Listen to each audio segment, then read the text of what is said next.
Hey y'all, I'm Chas, and I want to welcome you to Heritage Acres Homestead.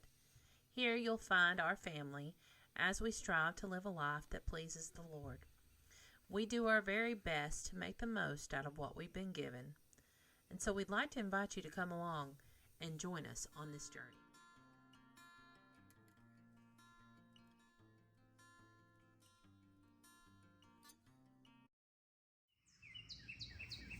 Hey y'all, and welcome back to Heritage Acres Homestead. I'm Chas, and today we're going to continue. It's like a part 2 video of last week's. So last week I made goat milk mozzarella, and if you didn't watch that, I'd love for you to go back and see that one because it's a little bit different of a technique. It's a little gentler than what you would use if you were making it with cow's milk. Simply because goat milk, it turns out better when it's heated a little more gently and stirred a little bit easier. Just all these things that promote a better end product from our goat milk. So what I did is after I made that mozzarella, I strained all that whey, and then that whey went right back into the pot, and we made some ricotta cheese with it. So it's a beautiful thing to be able to take 1 gallon of milk and get so much from it. And don't you fret, I talk about saving that whey at the end after we make the ricotta and saving it again to make even more things. So it is just like blessings upon blessings upon blessings. I'm very tickled to be able to use that one product that we produce here on our homestead and make so much come from it. It's a beautiful thing, and it just thrills my heart to be able to see it be used in so many ways here. And that's the joy of producing your own food, whether it be from the garden, whether it be from your animals, your dairy animals, or your animals that you raise for meat. It is a beautiful thing, and you want to get as much out of it as possible. That's why I think I talked about it on our tallow video, or our bones that we use for broth, and then we used some of the meat and we made tallow from the fat. Same thing, same idea. We want to make the most out of everything we have, and this is just another one of those examples, and I'm just so thrilled to be able to share that with you today. So as you know, the last time we were together, I made goat milk mozzarella, and I saved all my whey, and this is pretty much right afterwards. You can see I'm still in the same clothes. I am putting the whey back into the pot and turning the heat on a medium heat and stirring it just a little bit. I've added nothing else to it.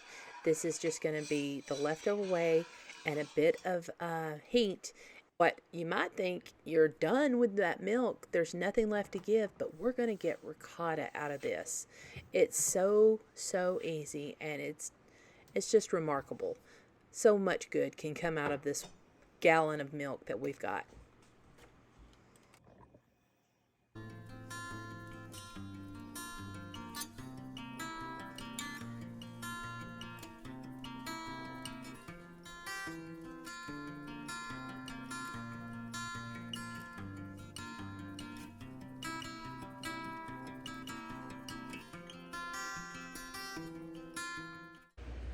Alright, so now you can see that the top is very foamy, and as I stir it, I'm finding lumps of curds. So that's exactly what we want. I'm going to now take it, turn the heat off, and get a pot with a colander, and I prefer tea towels just because they're easier for me to get inexpensively. So that's what I use. Now this one, don't fret y'all, it's stained, but it is clean, I promise. So I'm going to take this hot whey and pour it through, and it's going to catch my curds, and that whey is just going to sieve on through. And then I'm going to use my spoon and come back in and scoop every little bit out because we don't want to waste any bit of this. Was that not unbelievably easy? That's it, y'all. as soon as we finish straining this, you've got ricotta cheese. And it comes as another byproduct of this milk. You've had milk to drink. Now you've got it that you made mozzarella with, and now from that whey, from the mozzarella that was left over, you've made yet another thing. You've made ricotta. So much comes from this wonderful, wonderful milk. You've seen it. You know, if I can do this, you absolutely can do this. It was that simple. But look at those beautiful curds. So now I'm just tilting it over and letting the rest of that whey drop out. And then I'm going to scoop it back over there because the pot was getting a little bit full. And move that out of the way. So now you can see a little bit better.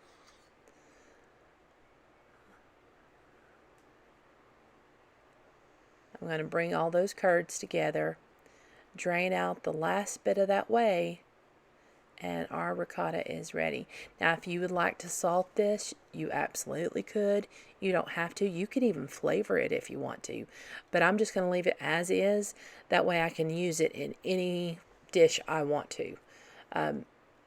And, you know, you could make ricotta pancakes. You could put the ricotta into your lasagnas or pasta dishes or just any place you want to use it. Now, like I said, I'm just going to strain that last little bit of whey out so it's not kind of soupy, you know. I don't want it to be completely dry, but I don't want it to be a soupy ricotta either. So I'm letting the last little bit of that whey drain on out, and then I'm going to pour that whey into the pot with the other whey, and then get me a little Tupperware to store this in until I'm ready to use it.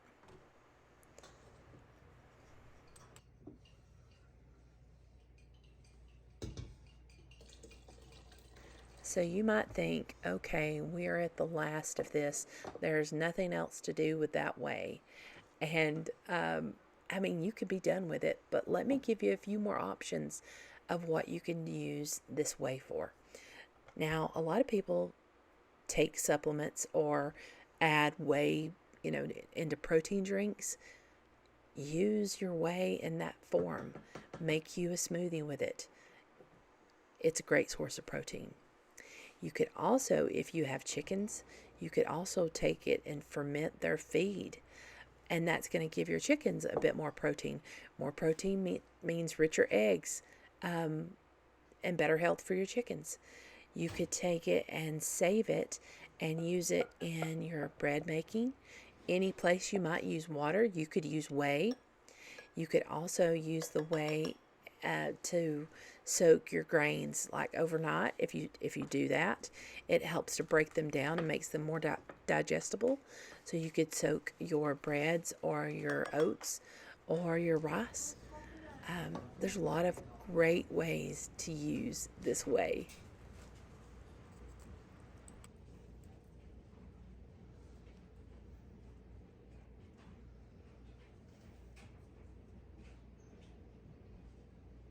And now, look at this beautiful ricotta that we have. I'm picking up every little bit of curd that we have left because I just don't want it to waste.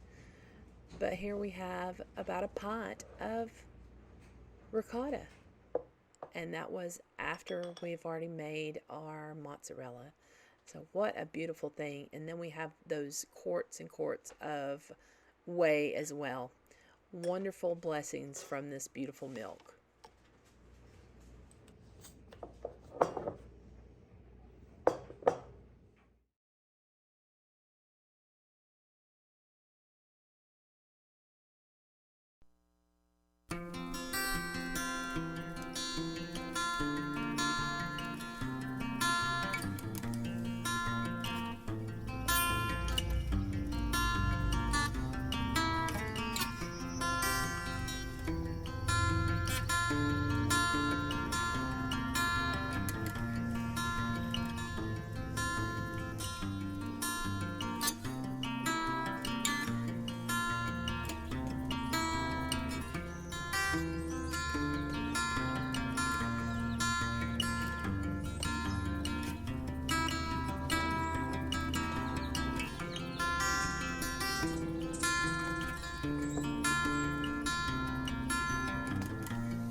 So good.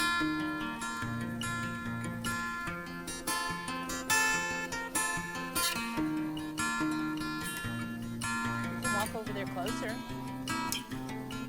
Go up there closer. There you go. Walk over.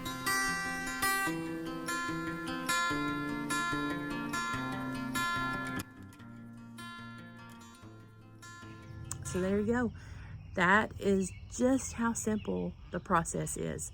I hope that it encourages you that if you have access to goat milk, or if you raise goats on your own homestead and you've been just a little hesitant, you've only used it for like drinking and maybe even yogurt or whatnot, you've not really ventured into cheese, these are two ways that you can start.